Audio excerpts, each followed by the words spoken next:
the positive features of the discussions that are taking place in Ireland at the moment around the centenary has been the awareness of the multifaceted layers of Irishness in this era. So while they were rebels with Cockney, Scouse and Glaswegian accents in the General Post Office, there were also many British soldiers in Dublin on Easter Monday with Irish accents. Perhaps 2/3 of the British forces in the city, at the beginning of the Rising at least, were from Irish regiments. In Ireland, we often illustrate our civil war from 1922 to 23 with cliches essentially about brother fighting brother. In reality, this had already occurred during the Easter Rising. One of the first British Army fatalities of Easter week, Gerard Nealon of the Royal Dublin Fusiliers, was shot dead at Usher's Quay on the north side of Dublin on Easter week. Just a few minutes from where Nealon died, his brother Arthur was part of a force of Irish volunteers occupying the Four Courts. Michael Malone, whose force of volunteers at Mount Street Bridge inflicted the heaviest casualties the British Army would suffer in Dublin, had lost his brother, Sergeant William Malone, at the Battle of the Mousetrap Farm just a year before in France. There were many ex-British soldiers among the ranks of the revolutionaries, most famously James Connolly, though not only him, and many of the rebels had relatives serving in the British military. Seamus de Bruin recounted how at the Jacobs Biscuit factory after the surrender, the factory was taken over by a detachment of the Dublin Fusiliers, and by a curious coincidence, as one brother left the factory in the Republican ranks, another marched into it in the uniform of the British Army. It is testimony to the layers of complexity that at least 4 young men who fought in Easter week as Irish volunteers and avoided detention subsequently joined the British Army and fought on the Western Front. Remarkably, all 4 of them survived to come back and take part in the Irish Civil War on different sides. The presence of so many Irishmen among the British forces led to some interesting encounters, as you can imagine. When Patrick Colgan described the soldier who guarded him as a decent poor fellow, when he learned I was from Kildare, he became quite friendly. He told me he was from Carlow. His name was Boland. He couldn't understand why we should start a rebellion until the lads returned from the Dardanelles. I said, what would happen if they didn't return? But while there were several accounts of humane and even friendly treatment of rebel prisoners, there is also obviously tension and resentment.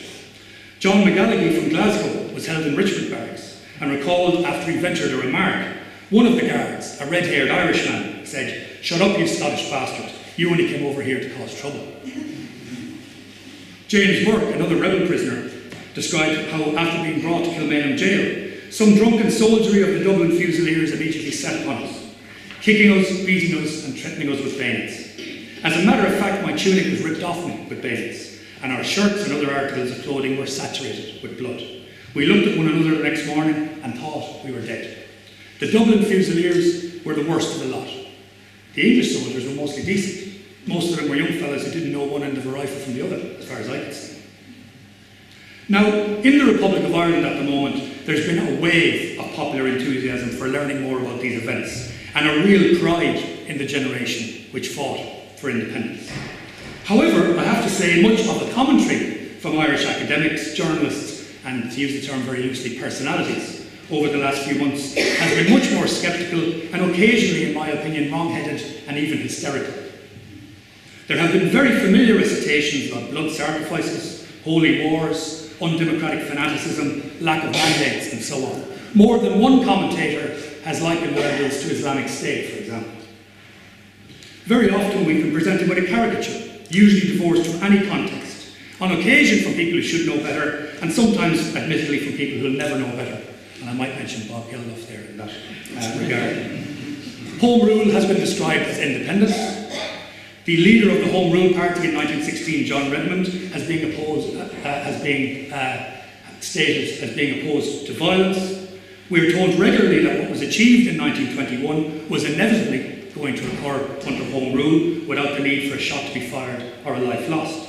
And finally, we're now told that it was actually the 1916 Rising that partitioned Ireland in 1920-21. And I should again state that you should be very aware, of course, that there are 2 states on the island of Ireland, and it has been the Republic of Ireland that has been celebrating this centenary. In Northern Ireland, obviously, this issue is rather more difficult, and we'll move on to that, no doubt, in discussion.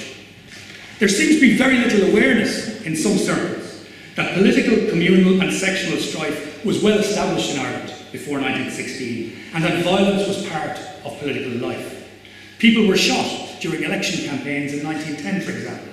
Street fighting was an established part of election year.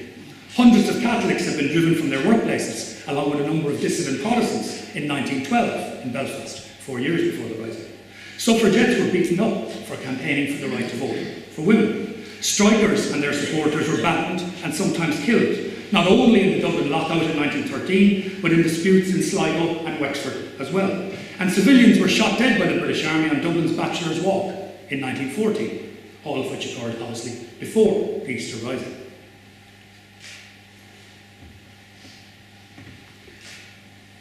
I think a glance at the rhetoric of one Irish nationalist leader in 1916 provides us with a clue as to why we must be careful about making pronouncements about political violence and its relationship to Easter week. This man said, "It is heroic deeds that give life to nations. That is the recompense of those who died to perform them.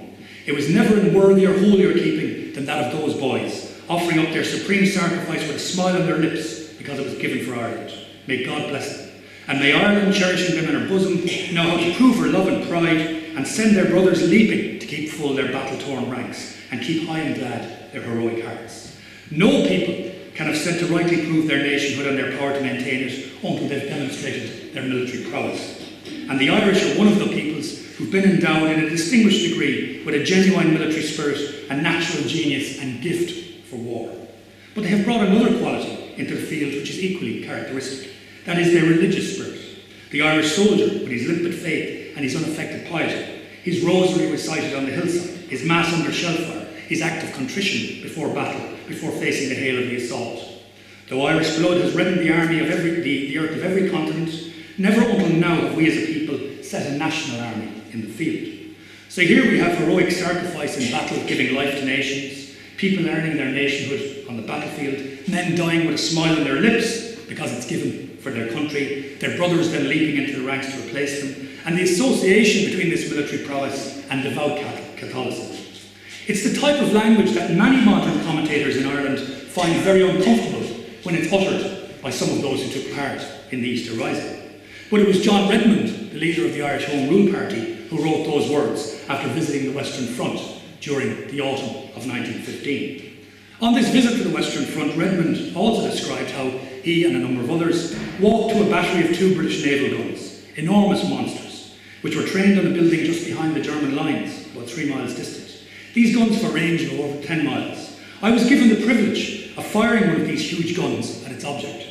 The experience was rather a trying one, and I only hope my shot went home. Now, there are people in Ireland who argue that John Redmond didn't believe in violence, and that almost, in effect, that the man was a pacifist. I think you'll find that this is probably a contradiction with what we believe to be non-violence today. In reality, there were very few pacifists in Ireland in 1916, and John Redmond was certainly not one of them. Both mainstream Irish nationalism, that is support for home rule, and Irish unionism, that is support for maintaining the status quo with the island of Ireland and the United Kingdom, were supporting the greatest violence ever unleashed on the world at that point. And despite the obvious horror of war being readily apparent by 1916, both the leaders of nationalism and unionism were still urging their supporters to enlist and take part in it. I hope when we rightly remember the Somme in a few months' time, and I know Bradford, among many other places in Britain and Ireland, has a tragic association with that battle, that we'll see as much rigour displayed by Irish historians and commentators in indicting those responsible for that slaughter as they are in taking apart the words of Pádraig Pearse and others who fought in 1916.